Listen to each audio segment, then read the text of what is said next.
नमस्कार. फॅशनच्या दुनियेबद्दल विचार करा. एक डिझाईन कागदावरून प्रत्यक्षात यायला कितीतरी महिने लागायचे. पण आता कल्पना करा की हेच काम काही मिनिटात होऊ शकतं. आज आपण पाहणार आहोत की रास्पबेरी एआयमुळे हे सगळं कसं शक्य होतंय. कधी विचार केलाय की एखादा ड्रेस आवडला की तो लगेच बाजारात का येत नाही? याचं कारण आहे त्याची लांबचक प्रक्रिया. आधी स्केच बनवायचं, मग त्याचा नमुना तयार करायचा, मग फिटिंग बघायचं आणि शेवटी फोटोशूट. या सगळ्यामध्ये खूप वेळ आणि पैसा जायचा. पण आता टेक्नॉलॉजीमुळे हे चित्र पूर्णपणे बदललंय.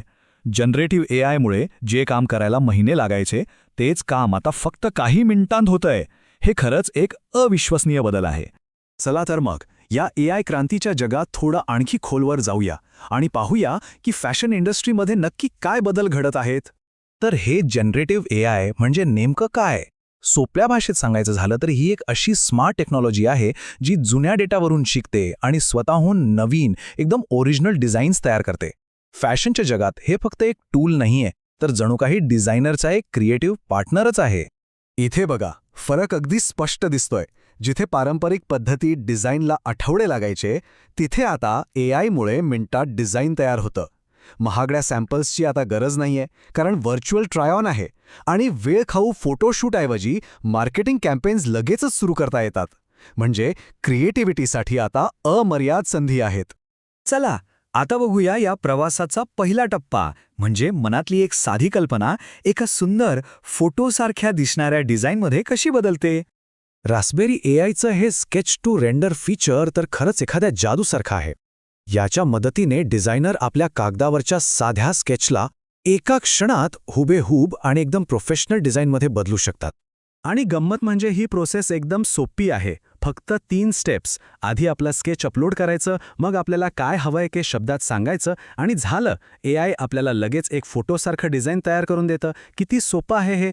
याबद्दल एआय आणि इनोव्हेशन विभागाचे मॅटिया जिऑर्जी काय म्हणतात ते ऐका. ते म्हणतात, आम्ही आता आठवड्यांवरून थेट मिनिटांवर आलो आहोत. आम्ही कलेक्शन बनवताना त्याच वेळी लुकबुकचं शूटिंगही करू शकतो. म्हणजे कामाचा वेग तर वाढलाच, पण आता अनेक कामं एकाच वेळी करता येणं शक्य झालंय.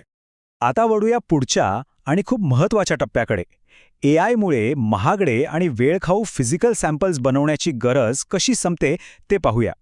ही काही साधने आहेत जी डिझायनरना पूर्णपणे डिजिटल पद्धतीने काम करण्याची संधी देतात. व्हर्च्युअल ट्राय ऑनमुळे कपडे मॉडेल्सवर कसे दिसतील हे लगेच कळतं. तर डिझाईन मिक्सर अनेक कल्पना एकत्र करून काहीतरी नवीन आणि अनोखं तयार करतं. याचा परिणाम किती मोठा आहे हे तांत्रिक डिझाईनच्या वरिष्ठ संचालक लिसेट सीशोल्ड्स यांच्या बोलण्यातनं स्पष्ट होतं. त्या म्हणतात की यामुळे त्यांच्या टीमचा सॅम्पलिंगसाठी लागणारा जवळपास 2 आठवड्यांचा वेळ वाचला. विचार करा, 2 आठवडे, हा किती मोठा फायदा आहे. डिझाईन तयार झालंय. आता पुढे काय? आता येतो या प्रवासातला सगळ्यात रोमांचक टप्पा. एआयच्या मदतीने मार्केटिंग मोहिमा तयार करणं आणि तेही प्रत्यक्ष उत्पादन किंवा फोटोशूटशिवाय. हे बघून तर विश्वासच बसणार नाही. व्यावसायिक फोटोंपासून ते संपूर्ण मार्केटिंग कॅम्पेनपर्यंत सगळं काही एआयच्या मदतीने चुटकीसरशी तयार करता येतं. यामुळे मार्केटिंग करणं खूप सोपं आणि जलद झालं आहे. कार्यकारी उपाध्यक्ष कुणाल शहा यांचं म्हणणं आहे की रास्पबेरीमुळे आमचा प्रिंट आणि ग्राफिक डेव्हलपमेंटचा वेळ 50% कमी झालाय, ज्यामुळे आम्ही खूप जास्त चपळ झालो आहोत. याचा सरळ अर्थ आहे की ब्रँड आता बाजारातल्या ट्रेंड्सना अधिक वेगाने प्रतिसाद देऊ शकतो. ठीक आहे, हे सगळं ऐकायला छान वाटतंय, पण याचा खरा फायदा काय? चला आता थेट आकडे बघूया आणि पाहूया की यामुळे वेळ आणि पैशांची किती मोठी बचत होतीये. पहिला आकडा, प्रत्येक डिझाईन मागे डिझायनरचे तब्बल 3 ते 5 तास वाचतात. विचार करा, हा किती मोठा फरक आहे. दुसरं म्हणजे फिजिकल सॅम्पल्सची गरज कमी झाल्यामुळे उत्पादन खर्चात थेट 30% बचत होते. आणि या सगळ्याचा एकूण परिणाम, एका कलेक्शन मागे वर्षाला जवळपास 3 महिन्यांचा वेळ वाचतो.